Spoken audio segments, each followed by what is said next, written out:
जय हिंद दोस्तों। प्रभात physical education में आप सभी का स्वागत है। दोस्तों, इस वीडियो में हम बात करने वाले हैं बिहार एस्टेट के जो हमारे फिजिकल एजुकेशन के एग्ज़ाम्स हुए थे, जो कि 9 सितंबर को हुए थे, 3 बजे से 5:30 बजे वाले शिफ्ट में। ठीक है, इसमें कौन कौन से क्वेश्चन आए थे, पूरा पेपर इस वीडियो में डिस्कस करने वाले हैं हम। तो बहुत ही बारीकी से पढ़िए, क्योंकि ये आपके आने वाले अगले एग्ज़ाम के लिए बहुत ही ज़्यादा इम्पोर्टेंट होने वाला है।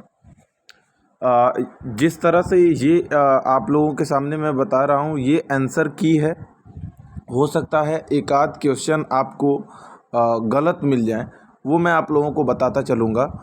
लेकिन इस वीडियो को पूरा लास्ट तक देखिए, क्योंकि ये आपके लिए बहुत ज़्यादा इम्पोर्टेंट होने वाला है। अगर आप नेक्स्ट का कोई भी एग्ज़ाम देने जा रहे हैं फिजिकल एजुकेशन का, तो सबसे पहले आपसे पूछा गया था, सबसे पहला जो क्वेश्चन था, शारीरिक शिक्षा का उद्देश्य क्या है। दोस्तों, शारीरिक शिक्षा का उद्देश्य आप देख सकते हैं, इसमें आंसर डी है, यानी कि सर्वांगीण विकास। ठीक है, पहला क्वेश्चन है। इससे पहले अगर आप हमारे चैनल पर नए हैं तो ज़रूर चैनल को सब्सक्राइब करके रखिए, बेल आइकन को प्रेस करके रखिए, क्योंकि यहाँ पे फिजिकल एजुकेशन से रिलेटेड सभी छोटी बड़ी अपडेट आपको सबसे पहले मिलती है। और आप अगर हमारे व्हाट्सएप ग्रुप से जुड़ना चाहते हैं तो डिस्क्रिप्शन बॉक्स में लिंक है, आप जा करके व्हाट्सएप ग्रुप से जुड़ सकते हैं। वहाँ पर आपको एग्ज़ाम से रिलेटेड न्यूज़ और हेल्पफुल चीज़ें प्रोवाइड की जाती हैं। आते हैं हम सेकेंड क्वेश्चन पर। शारीरिक शिक्षा किसी व्यक्ति में अनुभव केंद्रित मोटर गतिविधि के कारण होने वाले परिवर्तन का योग है। यह किसने कहा था? तो यह कहा था कैसिडी ने। आंसर डी सही है, यह आपको कैसिडी के द्वारा कहा गया था। और अगर हम थर्ड क्वेश्चन पे आए तो देख सकते हैं हम, शारीरिक शिक्षा उन अनुभवों का समूह है जो एक व्यक्ति शारीरिक गतिविधि के माध्यम से प्राप्त करता है। यह किसका कथन है? तो यह आपको डी ओबेर टफर ने कहा था। अगर हम चौथे क्वेश्चन पे आते हैं तो शारीरिक शिक्षा पुरुषों की शारीरिक गतिविधियों का योग है, जो प्रकार के अनुभव अनुसार चुनी जाती है और परिणाम के अनुसार संचालित की जाती है। यह कथन किसने कहा था? तो ये कहा था आपको विलियम्स ने। विलियम्स के द्वारा ये कथन कहा गया था। पांचवें क्वेश्चन पे अगर हम आ जाएं, थोड़ा जल्दी चलेंगे क्वेश्चन के, क्योंकि क्वेश्चन नंबर ऑफ़ क्वेश्चन 100 है, तो थोड़ा लंबा वीडियो होने वाला है। लेकिन आप इसे लास्ट तक ज़रूर देखें, क्योंकि ये बहुत ज़्यादा इम्पोर्टेंट रोल आपके एग्ज़ाम के लिए जो आने वाले हैं उनके लिए होने वाला है। और चैनल को अभी तक अगर आप सब्सक्राइब नहीं किया तो ज़रूर सब्सक्राइब कर लीजिए। आधुनिक समाज में अपराध आकर्षित करता है क्या? किसको आकर्षित करता है? तो युवाओं को। छठवां क्वेश्चन है कि शारीरिक शिक्षा का मुख्य लक्ष्य क्या है? तो शारीरिक शिक्षा का मुख्य लक्ष्य सर्वांगीण विकास है। आप सभी को पता है, ये सारे बच्चे किए होंगे। मैंने जिस तरह से बताया था कि जो क्वेश्चन का लेवल था एस्टेट में, वो था आपका इजी टू मॉडरेट लेवल, यानी कि हाई लेवल का क्वेश्चन एक आध क्वेश्चन आपको देखने को मिल सकता है, वो भी डिफिनीशन सेक्शन में जो डिफिनीशन पूछे गए थे। बाकी सारे इजी टू मॉडरेट ही थे और आप सब आसानी से क्वालिफाई कर लिए होंगे, मुझे जहाँ तक उम्मीद है। आप सब अपना स्कोर भी कमेंट बॉक्स में बता सकते हैं कि आपका स्कोर कितना आ रहा है। आप मिलाने के बाद आपका स्कोर कितना आ रहा है, आप ज़रूर कमेंट बॉक्स में बताएं। निम्नलिखित में से कौन सा शारीरिक शिक्षा में सामाजिक विकास का उद्देश्य नहीं है? तो सामाजिक विकास का उद्देश्य कौन सा नहीं है? अपने लिए खेलना। अपने लिए अगर आप कोई एक्टिविटी करते हैं तो वो सामाजिक कैसे हो सकता है? ठीक है, तो इसका आंसर डी है। अब हम बात करते हैं आठवां में लिखा हुआ है कि किसके लिए व्यायाम करना महत्वपूर्ण है? तो हर एक के लिए, सबके लिए व्यायाम करना उतना ही महत्वपूर्ण है। 9वें क्वेश्चन पे अगर हम बात हैं तो प्रथम ओलंपिक खेल कहाँ आयोजित हुए थे? प्रथम ओलंपिक खेल हम सबको पता है कहाँ पे आयोजित हुए थे। तो यहाँ पे ये आपको आंसर गलत दिया हुआ है। आप देख सकते हैं यहाँ पे ओलंपिया लिखा है, लेकिन आंसर इसका है एथेंस। पहले प्राथमिक ओलंपिक जो हुए थे, पहले ओलंपिक, इस पे आप ऑब्जेक्शन कर सकते हैं। ये एथेंस में हुआ था, लेकिन यहाँ पे आपको ओलंपियाड लिखा हुआ दिख रहा है। अब आते हैं 10वें क्वेश्चन पे। आधुनिक ओलंपिक के संस्थापक कौन थे? तो बैरन पियरे डी कुबर्टिन, ये आंसर आपको सही दिया हुआ है। कुबर्टिन ही पहले पहले आधुनिक ओलंपिक के संस्थापक थे। ठीक है। प्राचीन ओलंपिक खेलों को किस पौराणिक देवता के सम्मान में? तो जीएस। ठीक है। ये हिंदी में जूझ लिखा है, लेकिन इंग्लिश में जीएस लिखा हुआ था जब at the exam of time. ठीक है। ओलंपिक ध्वज पहली बार किस वर्ष फहराया गया था? तो आप सबको पता है 1920 में ओलंपिक ध्वज को पहली बार फहराया गया था। प्राचीन ग्रीक ओलंपिक के विजेता के सिर पर कौन सा ताज उस समय दिया जाता था? ये यहाँ पे पूछा है। तो उस समय जैतून शाखा का जो एक पुष्पांजलि था, उसका मुकुट दिया जाता था, आप सभी को पता होगा। प्रथम ओलंपिक मशाल रिले, ओलंपिक मशाल रिले कब शुरू हुई और कहाँ से शुरू हुई? तो ये 1936 बर्लिन से शुरू हुई। उसके बाद 15वां क्वेश्चन है आपका, ओलंपिक आदर्श वाक्य का अर्थ क्या है? ओलंपिक आदर्श वाक्य का अर्थ अगर हम बात करें तो तेज, ऊंचा और मजबूत, ये आप सबको पता है। और इसमें अब क्या कम्युनिटर शब्द जुड़ चुका है, जो कि साथ साथ है। ठीक है। कौन सा समारोह ओलंपिक खेलों के अंत का प्रतीक है? यानी ओलंपिक खेल जब होते हैं तो अंत में कौन सी एक्टिविटी हो जाती है, क्या कर दिया जाता है? आतिशबाजी होती है ना, ये तो शुरू और लास्ट दोनों में होती है। ओलंपिक लौ को बुझाया जाता है। क्या किया जाता है? ओलंपिक लौ को बुझाने का काम किया जाता है। ठीक है। अब हम बात कर लेते हैं 17वां क्वेश्चन पे। 17 नंबर क्वेश्चन है आपका, योग का 7वां तत्व कौन सा है? तो योग का 7वां तत्व कौन सा है? यम, नियम, आसन, प्राणायाम, ध्यान, धारणा, ध्यान, समाधि। ठीक है। तो लास्ट में आपका ध्यान आ जाएगा, 7 नंबर पे आपका ध्यान आ जाएगा। और योग का उल्लेख किया गया है। योग का उल्लेख किसमें किया गया है? तो इन महाभारत में भी आपको योग का उल्लेख मिलेगा, रामायण में भी योग का उल्लेख मिलेगा, और आपको उपनिषदों में भी योग का उल्लेख आपको मिलता है प्रॉपर। तो यानी इसका उपर्युक्त सभी क्वेश्चन सभी आंसर इसके सही होंगे। 18 नंबर क्वेश्चन यानी कि डी आंसर। अब 19वां नंबर क्वेश्चन की अगर हम बात करें तो किसके अनुसार योग की परिभाषा केवल मुद्रा प्राप्त करना है? तो इसमें महर्षि वेद व्यास लिखा है। ये क्वेश्चन मुझे संदेह है इस पर क्लेम हो सकता है, क्योंकि मुझे लगता है कि ये पतंजलि के द्वारा कहा गया हुआ कथन है। आप इस 19 नंबर क्वेश्चन को ज़रूर जांच लेंगे। आंतरिक अंगों की सफाई का एक भाग है, इसमें क्या है? धौती क्रिया। ठीक है। 21 नंबर क्वेश्चन क्या दिया गया है कि गलत कथन ढूंढें। इनमें से गलत कथन कौन सा है? यम में 5 नैतिक व्रत या आचार संहिता शामिल है। ईश्वर प्राणिधान का अर्थ है शास्त्रों का अध्ययन। नियम शरीर और इंद्रियों से संबंधित नैतिक अभ्यास है। या फिर चौथा, समाधि आत्मा का ईश्वर से अंतिम मिलन है। तो इसमें जो गलत आंसर हो जाएगा वो आपका इन चारों में गलत है। ईश्वर प्राणिधान का अर्थ है शास्त्रों का अध्ययन। अब हम बात कर लेते हैं 22 नंबर क्वेश्चन की। हम योग के तत्व कहाँ से प्राप्त करते हैं? योग के तत्व कहाँ से प्राप्त करते हैं? तो यह उपनिषद के बजाय योग के तत्व जो होंगे वो योग सूत्र होना चाहिए। ये इस पे भी आप जाकर के क्लेम कर सकते हैं। दोस्तों अभी तक अगर आप वीडियो से जुड़े हैं तो यानी आप सीरियस हैं पढ़ाई को लेकर के और आगे आने वाले एग्ज़ाम्स को लेकर के। इसमें आपका जो मदद करेगा वो ये चैनल आपको मदद करेगा। तो ये चैनल को ज़रूर सब्सक्राइब करके रखिए और एक लाइक ज़रूर दे दीजिए हमारे इस एफर्ट को, अगर आपको अच्छा लगे तो। बात कर लेते हैं 23 नंबर क्वेश्चन। तो आपका स्वामी जी ने योग के एक तत्व के बारे में बताया। उन्होंने कहा कि ये मन की एकाग्रता और ध्यान का प्रथम चरण है। सभी ऊर्जाएं एक बिंदु पर केंद्रित होती हैं और मन विचलित नहीं होता है। स्वामी जी की यह अवस्था किस अवस्था की बात करता है? तो यह अवस्था ध्यान होना चाहिए, लेकिन यहाँ पर आंसर धारणा दिया है। बहुत सारे क्वेश्चन इसमें गलत हमको देखने को मिल रहे हैं।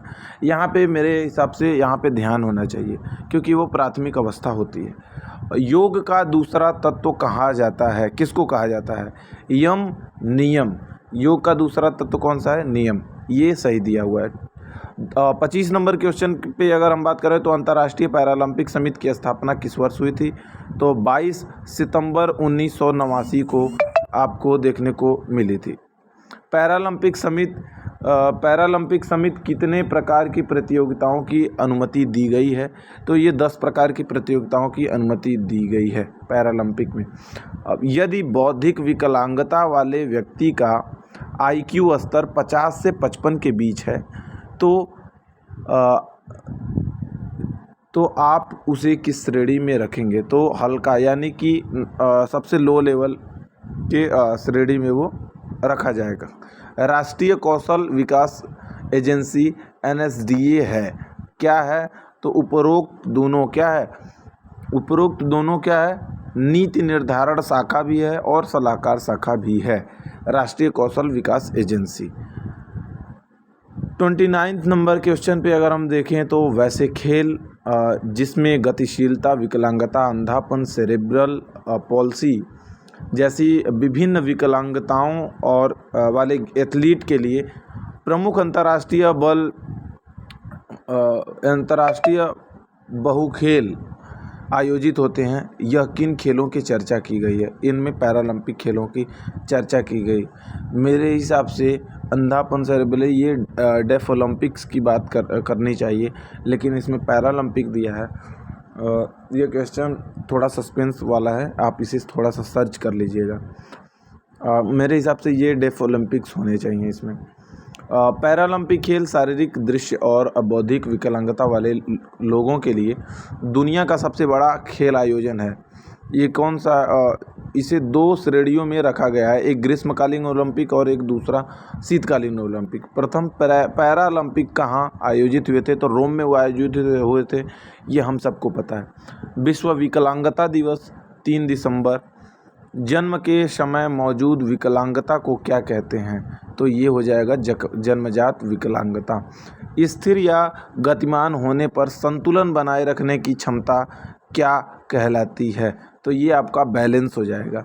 बहुत सारे क्वेश्चन आपको इजी क्वेश्चन इस पेपर में देखने को मिल रहे हैं, लेकिन मैं अगर बताता चलूँ तो यूपी TGT का अगर आपने फॉर्म भरा है तो भी आपको ये क्वेश्चन उसी लेवल के हैं या उससे थोड़े अप लेवल के ही होंगे, क्योंकि यूपी TGT में भी इसी तरह के क्वेश्चन आपको पूछने जाते हैं। तो ये आपके लिए बहुत ज़्यादा इम्पोर्टेंट है।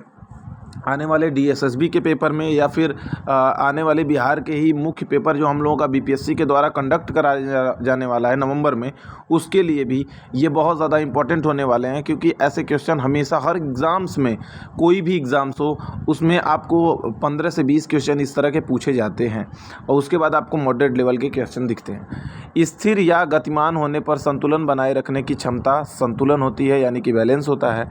अब बात कर लेते हैं 34 नंबर क्वेश्चन।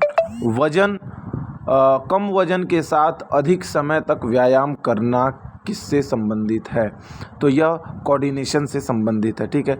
कम वजन के साथ अधिक समय तक व्यायाम करना, ये कोऑर्डिनेशन लिखा हुआ है, लेकिन इसमें कोऑर्डिनेशन के बजाय इसमें सहनशक्ति होनी चाहिए। ये क्वेश्चन भी गलत है।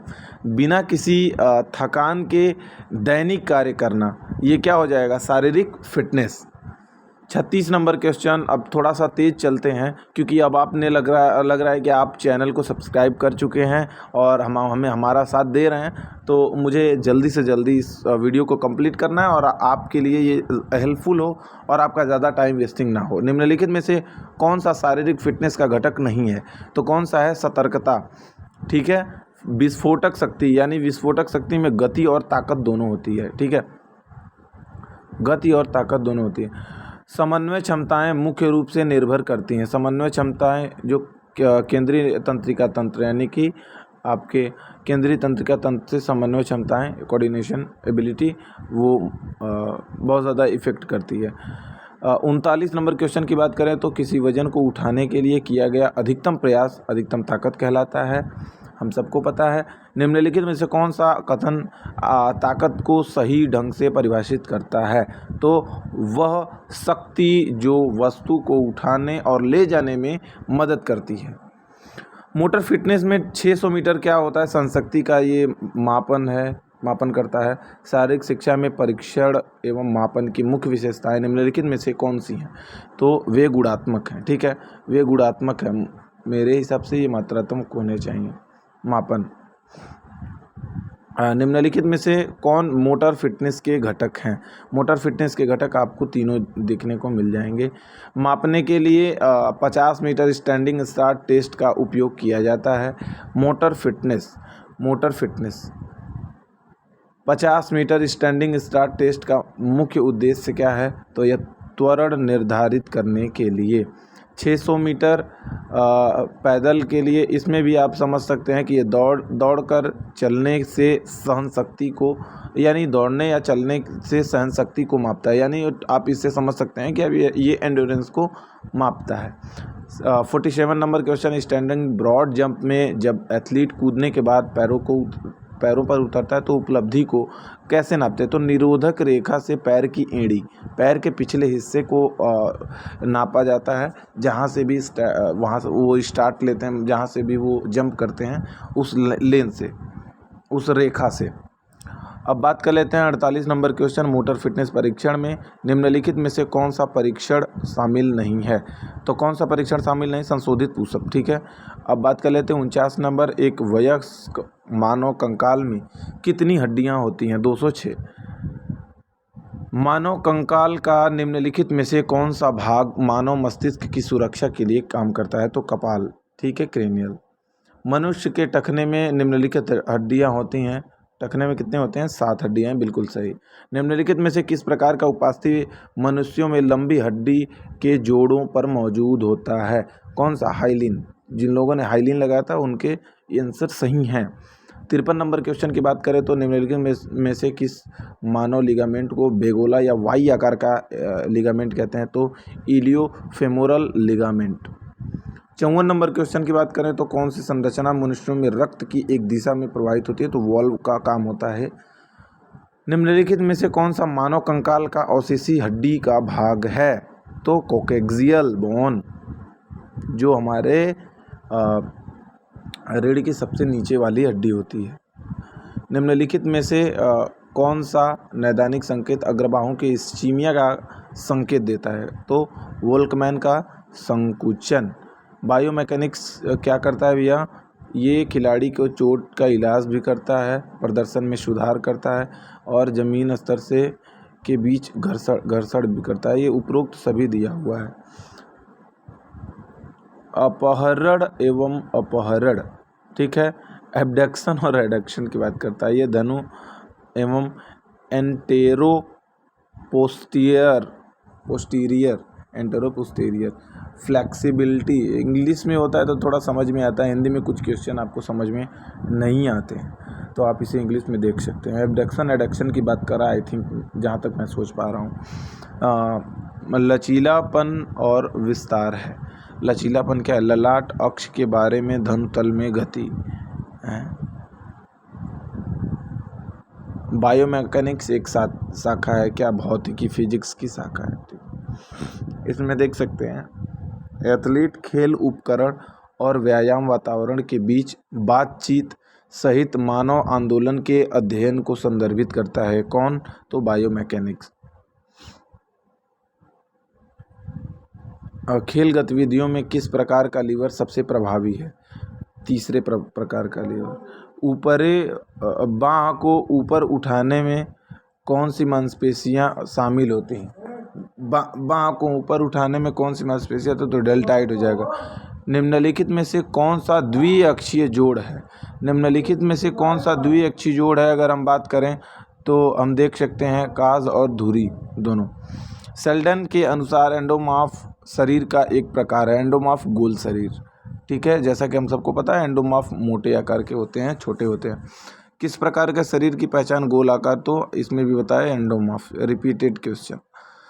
जो व्यक्ति निर्भीक और मिलनसार है वह होगा बहिर्मुखी। ठीक है।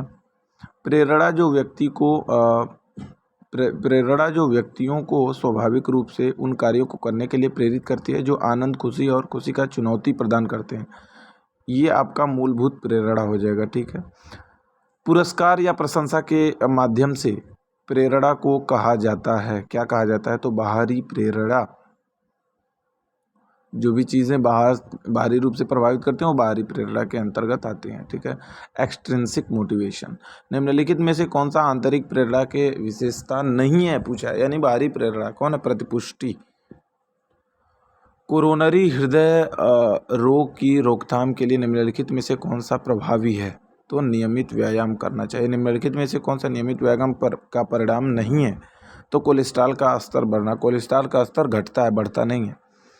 आमतौर पर लोग नियमित व्यायाम कार्यक्रम का पालन नहीं करते हैं। उचित लक्ष्यों का अभाव। ठीक है। उचित लक्ष्य नहीं है इसलिए वो भटकते रहते हैं। निम्नलिखित में से कौन सा वैध प्रकार नहीं है? तो शत्रुतापूर्ण आक्रामकता नहीं करनी चाहिए। ठीक है। ये वैध प्रकार कौन सा वैध व्यवहार है? निम्नलिखित में से कौन सा वैध व्यवहार है? वैध व्यवहार कौन सा है? इसमें अब मुखरता होनी चाहिए, सक्रिय आक्रामकता हो सकती है, लेकिन इसमें शत्रुतापूर्ण आक्रामकता नहीं होनी चाहिए। ठीक है। वाडा का full form world anti doping agency. ठीक है। जो महिलाएं स्टेरॉइड का सेवन करती हैं उनमें मसल का विकास होता है। ठीक है। स्टेरॉइड मसल को बढ़ाता है, आप सबको पता होगा। निम्नलिखित में से कौन सा पदार्थ प्रदर्शन बढ़ाने वाला पदार्थ है? तो प्रदर्शन बढ़ाने वाला पदार्थ कौन सा है? नशीला पदार्थ। ठीक है। शराब उत्तेजित करता है क्या? तंत्रिका तंत्र को शराब सबसे पहले प्रभावित करता है आपके माइंड को, आपके न्यूरो सिस्टम को। ठीक है। डोपिंग का प्रयोग सबसे पहले 1904। अब ये क्वेश्चन बड़ा है थोड़ा सा, आप देख सकते हैं क्या है इसमें। चलिए पढ़ देते हैं। उपरोक्त जो कैफीन, एम्फेटामाइन, डेफ्रिन, कोकीन, ये सब चीज़ें हैं, उत्तेजक पदार्थ किसी खिलाड़ी के प्रदर्शन को किस प्रकार प्रभावित करते हैं? तो ये क्या करते हैं? तनाव को कम करते हैं, थकान दूर करते हैं, रक्तचाप को बढ़ाते हैं, जैसे परफॉर्मेंस बढ़ती है। अब 81 नंबर क्वेश्चन, नॉकनीज का क्या है? नॉकनीज का कारण क्या है? तो विटामिन डी, कैल्शियम, फास्फोरस की कमी नॉकनीज का कारण हो सकती हैं। नॉकनीज क्या होता क्या है? नॉकनीज तो जब सामान्य स्थिति में खड़े होने पर दोनों घुटने एक दूसरे से खटखटाते या छूते हैं, रगड़ते हैं, तो ये आपके नॉकनीज होती है। पैरों को झुकने से कैसे रोका जा सकता है? पैरों को झुकने से क्या? संतुलित आहार लेने से पैरों को झुकने से रोका जा सकता है। नॉकनीज का विपरीतार्थ क्या है? तो नॉकनीज का विपरीतार्थ होता है बोलेग। ठीक है। फ्लैट फुट क्या है? फ्लैट फुट क्या होता है? तो पैर आपके जो आपके तलवे हैं वो ज़मीन से सपाट हो जाते हैं, यानी कि जब पैर सपाट हों और उचित मेहराब का अभाव हो तो आपके फ्लैट फुट होंगे। फ्लैट फुट का मुख्य कारण क्या होता है? तो फ्लैट फुट का मुख्य कारण होता है कमज़ोर मांसपेशियां जो शरीर का वजन सहन नहीं कर सकती हैं। ठीक है। फ्लैट फुट को रोकने के लिए जब मोटे व्यक्ति होते हैं और कमज़ोर मांसपेशियां होती हैं तो आप खड़े होने पर वो अपने उसका वजन को नहीं कर पाते हैं, क्योंकि उनकी मांसपेशियां जो तलवे की होती हैं वो बहुत कमज़ोर होती हैं। इसके लिए होती हैं। अब देख सकते हैं फ्लैट फुट को रोकने के लिए क्या परहेज करना चाहिए। ठीक है। तो नंगे पैर चलना चाहिए। नंगे पैर चलने से फ्लैट फुट थोड़ा सा सही हो सकता है। ठीक है। इसमें बताया गया है। गोल कंधे क्या हैं? गोल कंधे क्या होते हैं कि राउंड बैक किसको बोलते हैं? तो जब कंधे गोल हो जाते हैं, कभी कभी आगे की ओर झुक जाते हैं, तो उसे राउंड बैक बोलते हैं। गोल कंधों को कोई कैसे रोक सकता है? उचित व्यायाम करके गोल कंधे को रोका जा सकता है। अब इसमें 90 नंबर क्वेश्चन है, निम्नलिखित में से कौन सा रीढ़ की हड्डी की विकृति का प्रकार नहीं है? तो फ्लैट फुट पैर की विकृति का प्रकार है, न कि रीढ़ की विकृति का प्रकार है। ठीक है। मोच एक क्या है? मोच बंधन है। ठीक है। हड्डी का फ्रैक्चर चोट लगने का कारण उदाहरण है। ठीक है। कठोर ऊतक, हड्डी में चोट लगती है तो वो कठोर ऊतक के अंतर्गत आता है। नरम ऊतक की जो चोट क्षति पहुंचती है, नरम ऊतक की चोट क्षति पहुंचाती है क्या? स्नायुबंध, यानी कि और कंडरा यानी लिगामेंट और टेंडन। अब बात कर लेते हैं एक फ्रैक्चर जिसमें हड्डी तिरछे होती है, तो ये बेखबर यानी कि ऑब्लिक फ्रैक्चर हो जाएगा। आपका प्राथमिक चिकित्सा है, तो प्राथमिक चिकित्सा क्या है? द्वितीयक सर्वेक्षण पूरा है या ये गलत है? घायल को दी जाने वाली प्राथमिक चिकित्सा इसमें होगा ड्रेसिंग, और 4 क्वेश्चन और बचा हुआ है। ड्रेसिंग और बैंडेज का उपयोग किया जाता है, तो ये रक्तस्राव को नियंत्रित और संक्रमित करने में मदद करता है। बिल्कुल सही है ये। और बाहरी रक्त हानि को रोकने का सबसे अच्छा तरीका जो होता है, घाव पर सीधा यानी कंप्रेशन। हम सबको पता होगा कि जो प्राइस का जो होता है उसमें प्राइस का काम होता है, एक उसमें होता है सी जो आता है उसमें उसका काम होता है कंप्रेस, यानी कि जब ब्लड निकलता है तो उसको सीधे आपको दबाना होता है। इसमें भी वही चीज़ लिखा हुआ है, बस बात बदली हुई है, यानी कि घाव पर सीधा दबाव डालें। जले हुए को कम करने कम से कम कितने समय के लिए जो ठंडे पानी के लिए दबाया जाता है? तो 20 मिनट। ये मुझे लगता है कि 20 मिनट ये रॉन्ग आंसर होगा, क्योंकि इसमें 15 मिनट ही होना चाहिए। प्राथमिक चिकित्सा के प्रमुख मार्गदर्शक लक्ष्य और उद्देश्य हैं, तो कौन से उद्देश्य हो सकते हैं प्राथमिक चिकित्सा के? तो आगे की चोट प्रस्तुत करें, सुधार को बढ़ाएं और जीवन की रक्षा करें। मेन जो प्राथमिक का इलाज होता है उसमें यही बताया जाता है कि आपको जीवन बचाना है। राइस का इलाज क्या होता है? तो आर से होता है इसमें क्या हुआ है? आराम यानी रेस्ट, आइस, कंप्रेशन और एलिवेशन मतलब ऊंचाई का मतलब होता है ऊपर की तरफ उठाना। ये हमारे फिजिकल एजुकेशन के 100 क्वेश्चन थे, और उम्मीद है ये वीडियो पसंद आया होगा। पसंद आए तो लाइक करें, चैनल को सब्सक्राइब करें, बेल आइकन को प्रेस करें, और क्योंकि यहाँ पे मिलता है फिजिकल एजुकेशन से रिलेटेड सभी छोटी बड़ी अपडेट आपके पास सबसे पहले। मिलते हैं नेक्स्ट वीडियो में, तब तक के लिए जय हिंद, अपना ध्यान रखें और